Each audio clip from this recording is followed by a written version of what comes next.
Awi Kertapati. Kita kembali di Opini Awi Kertapati Channel. Ojo lali, beli bukunya. Anda membeli satu buku ini berarti Anda sudah mendukung gerakan kultur literasi 15 juta buku karya terbaru dari Kiai Haji Madudin Usman Al-Bantani. Artinya, Anda beli satu itu, Anda sudah menyumbangkan 1 poin agar tercapai 15 juta buku itu dimiliki oleh 15 juta penduduk Indonesia. Estimasinya seperti itu. Kalaupun tidak tercapai 15 juta penduduk Indonesia, tapi tetap gerakan kultur literasi 15 juta buku karya dari Kiai Haji Madudin Usman Al-Bantani, ulama Nusantara menggugat nasab palsu ini bisa terdistribusi. Penetrasinya jelas, dan itu merupakan edukasi kepada masyarakat Indonesia yang selama ini tertatih-tatih, terseok-seok, bahkan sampai ngemis-ngemis soal surga, soal hidup yang sejahtera berkat ludahnya Glenn Balawi. Kasihan. Beli bukunya. Di beberapa komentar, di kolom komentar Awi Kertapati Channel maupun kolom komentar Awi Kertapati di platform TikTok, nyemes gitu. Atau istilah Jawa itu ngelulu, atau lebih sederhananya ngeloke, atau apa ya, mencela lah. Gimana kabarnya PIK 2 Simat? Bagaimana Anda sudah ngomong kalau PIK 2 itu ada Balawi, kenapa kok Balawi yang disalahkan? Bla bla bla segala macam. Seperti yang dikatakan oleh Gus Fuad Pleret di beberapa postingan yang sudah lewat ya. Di komunitas itu ada, di Gus Fuad Channel ya, di komunitas, di fitur komunitas itu memposting gambarnya Muamanas Al-Aidid. Dan situ sudah, kok orang mantep ngomongnya ya. Saya ulangi lagi, Gus Fuad Pleret sudah memposting di fitur komunitas di channelnya Gus Fuad Pleret Channel. Ada gambarnya Muamanas Al-Aidid. Pakai D ya belakangnya, bukan T ya. Ya silakan cross check di beberapa pencarian di Google. Muamanas Al-Aidid itu T atau D? Karena ada Wikipedia juga bisa Anda lihat di situ. Bahwa orang ini itu mempunyai surat kuasa menjadi lawyernya Kongguan. Nah makanya Kiai Haji Madudin menyebut bahwa PIK 2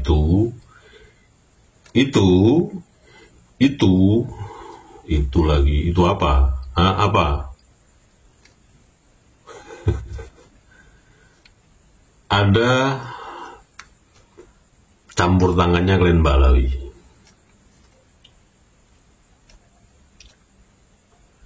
Saya kan sering ngomong ini, mungkin Anda, nggak Anda ya, sorry, bukan Anda ya. Anda itu yang subscriber Awi Kertapati Channel, atau Anda yang mungkin nggak subscriber channel ini tapi mendukung konten-konten saya ini, pasti tidak akan mengatakan seperti ini. Ini contoh aja, contoh. Ngomong sendiri, bikin pertanyaan sendiri, dijawab sendiri, gitu kan, pasti kan. Itu Glenn Balawi, biarin aja. Wong komentarnya juga nggak saya posting, di kolom komentar Awi Kertapati Channel, karena pasti sudah disikat sama sistem yang sama admin Awi Kertapati, sudah di setting soal panduan komunitas. Jadi Mbak Lawi mau ngetik apapun juga, setiap kali saya mengupload konten, pasti yang baca ya dia sendiri.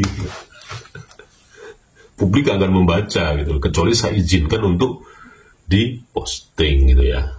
Pasti seperti itu. Awi Kertapati ini kalau ngomong, bikin pertanyaan sendiri, dijawab sendiri. Ya masalah, orang kan punya gaya masing-masing dalam berkomunikasi gitu loh. Punya karakter masing-masing kan, cara masing-masing kan. Gak boleh Anda ngatur-ngatur saya. Anda siapa gitu loh. Anda juga orang gak penting kok. Saya juga merasa tidak penting. Tak ulang-ulangi terus ya, biar kapok ini yang berkomentar seperti itu. Beli bukunya gitu ya. Jadi di platform sosial media TikTok itu Kiai Haji Maduddin di framing yang mengatakan bahwa Mu'amanas Al-Aidid D ya, bukan T ya, itu bukan klan Balawi. Itu kan terkait dengan DN Aidid, Dipo Nusantara kan, yang katanya diklaim pemberian oleh Soekarno kan. Nah, jadi apa hubungannya dengan Balawi dan Pik 2 yang bosnya Kongguan itu? Nggak ada hubungannya. Ya makanya sekarang sama-sama kita berselancar search engine di Google, si Mu'amanas Al-Aidid akhiran D ya, bukan T, itu klan Balawi atau bukan, gitu loh. Posting data itu. Nah, kalau search engine Google dalam pencarian saya itu memang tidak disebutkan secara spesifik bahwa si Mu'amanas Al-Aidid akhiran D ini masih terkait dengan silsilah klan Balawi. Hanya disebutkan di Wikipedia. Sebentar, sebelum saya lanjutkan, kalau ada Balawi yang mengatakan Wikipedia kok dipercaya, ya kita mempunyai data, paling tidak kan mendekati akurasi, walaupun tidak 100% itu benar, tapi minimal kita sudah menyebutkan datanya. Nah, Anda lihat screenshot dari Wikipedia ini, bagaimana latar belakang si Mu'amanas Al-Aidid akhiran D ya, coba Anda baca. Dia pernah ngapain saja, dengan siapa saja, kemudian dia juga pernah jadi caleg. Anda baca ya, dan ada fotonya juga nih, akrab banget dengan Jokowi waktu itu, karena orang ini pernah ingin menjadi legislatif di wilayah Jawa Tengah dari partai. Anda baca dari partai apa ini? Partainya Kaisang kan. Nah, dari jejak digital itu, selama ini dia pernah ngapain-ngapain, kan ada kesimpulan sementara, tanda petik, meskipun dia pernah juga memenjarakan si Bahar Demit pernah memenjarakan Bahar Demit dalam kasus yang lain kan. Tapi ya bukan berarti asumsinya si Mu'amanas Al-Aidid D ini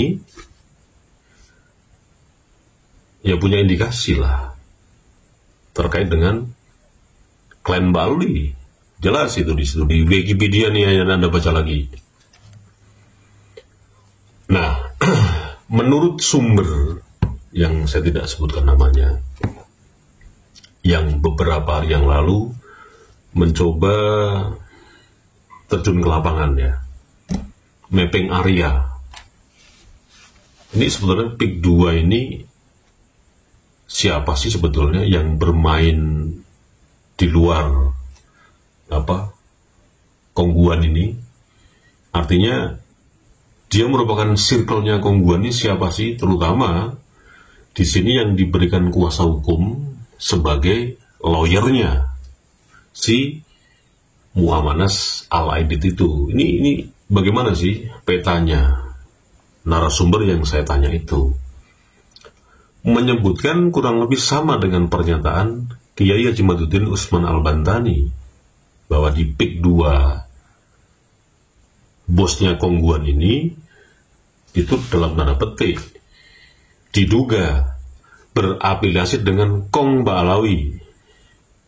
Jadi sama-sama Kong ini, cuman beda beda daratan. Di yang Kongguan itu dataran Cina, yang satu dataran Yaman. Ini diduga seperti itu. Gitu loh. Nah, kemudian ada juga narasumber yang mengatakan ini masih terkait dengan PIK 2 dan macam-macamnya lah, bahwa Jokowi itu diduga juga tidak seserakah itu informasinya. Artinya begini, ketika si Kongguan itu, ya Anda tahulah pasti bagaimana sepak terjang Kongguan ini ketika Jokowi ini didukung penuh oleh kelompok Kongguan ini menjadi presiden kala itu. Disupport dong, disupport logistik lah, semua kebutuhan-kebutuhan yang sifatnya menjadi syarat sebagai pemenang dalam pilpres kala itu kan diupayakan sedemikian rupa. Oke. Dan itu tidak gratis dong. Jokowi tidak gratis ketika didukung oleh yang diduga oleh Kongguan ini kan. Nah, ketika Pak Jokowi sudah menjabat jadi presiden, tentunya kan pasti Kongguan itu datang dong. Sudah mendukung secara logistik, secara materi, datang kan.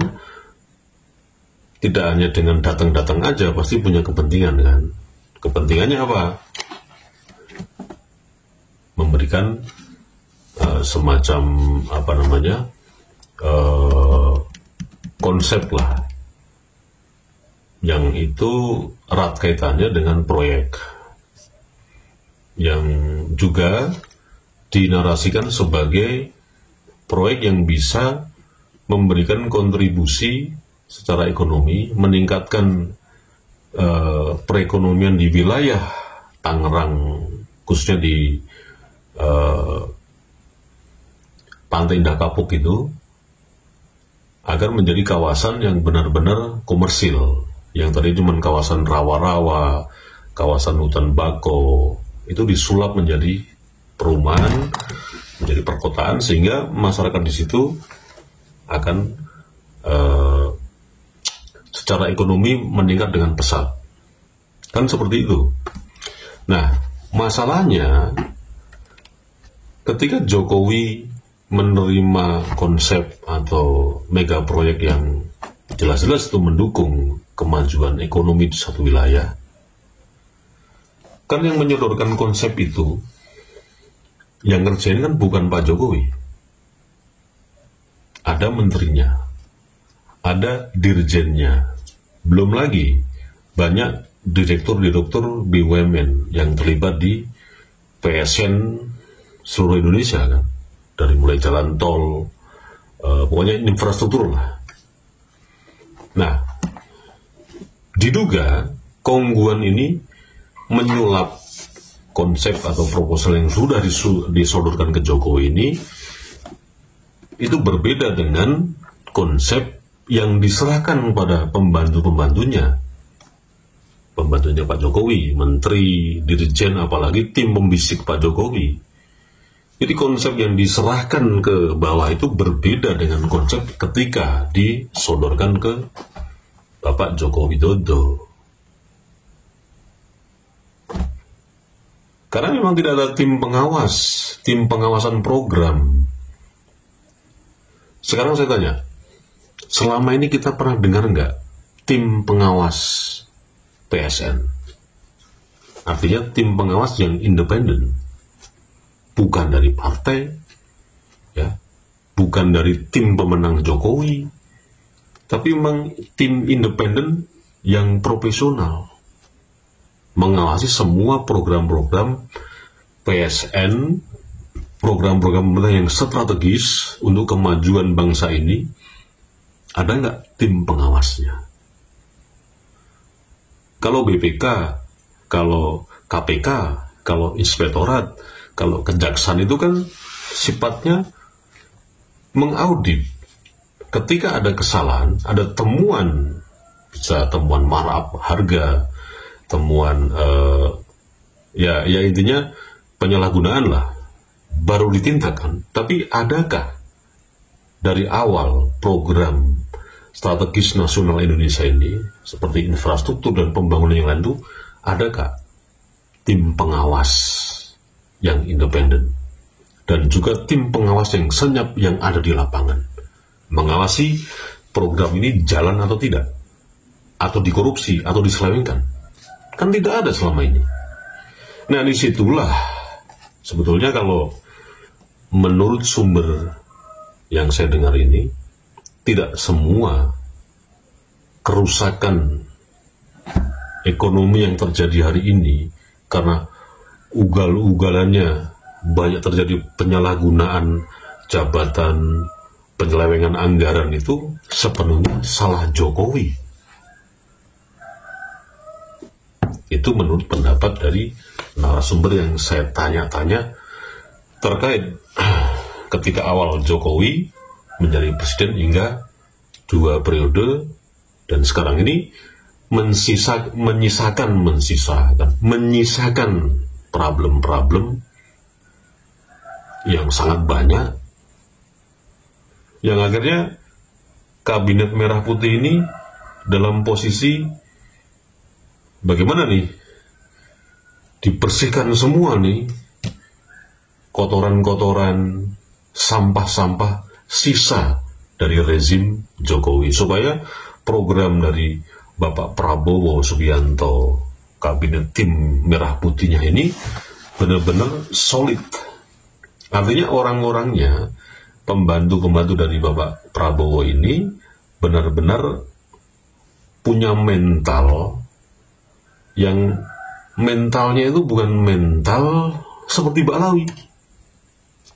Kurang lebih seperti itu, saya contohkan biar gampang gitu loh. Jadi anggaran yang dibuat dari APBN, APBD, kemudian banyak sekali pemasukan negara pajak itu tidak rembes, tidak terjadi kebocoran-kebocoran yang pasti Anda masih ingat kan, beberapa tahun yang lalu ketika Bapak Prabowo ini mengatakan bocor. Memang itu ada kebocoran. Ya, ada kebocoran waktu Pak Prabowo bicara seperti itu. Ini sebelum dilantik menjadi Menteri Pertahanan ya. Itu ngomong seperti itu, memang ada kebocoran. Karena itu tadi di awal saya bicara tadi, program yang disuguhkan diantaranya oleh Kongguan diduga tidak sama dengan program ketika digelontorkan ke bawah kepada pembantu-pembantunya, menteri, dirjen, dan seterusnya. Jadi 2 tahun sekarang ini, dari mulai Prabowo dilantik 2 tahun ke depan ini, itu pembersihan tubuh sisa kabinet Jokowi.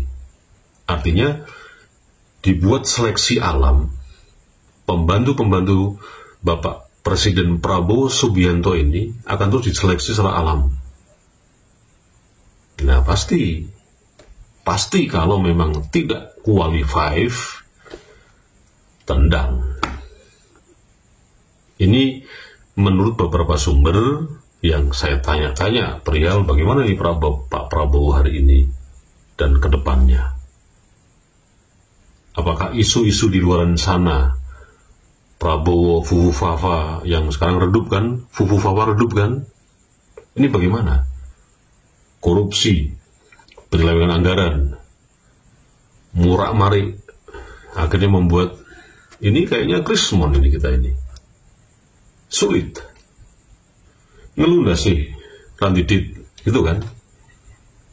Yang itu terjadi di masyarakat akar rumput yang paling bawah, dari rezim ke rezim, keluarnya sama Randidit, kan begitu.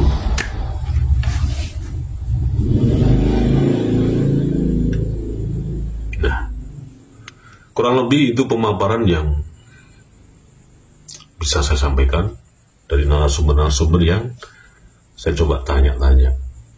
Masuk akal atau tidak, ngoyo-woro atau tidak, sebatas oceh-ocehan di sosial media atau tidak, itu monggo Anda menyimpulkan. Kita bebas bicara, kita independen. Tapi coba, ketika mengada niat baik pemerintahan Prabowo ini, yang mari kita dukung. Dan juga jangan terlena. Kita juga harus mengkritisi ketika memang kebijakan-kebijakan dari Bapak Presiden Prabowo ini melenceng dari apa yang beliau katakan di setiap pidato-pidatonya. Jangan lupa beli bukunya. Wassalamualaikum warahmatullahi wabarakatuh.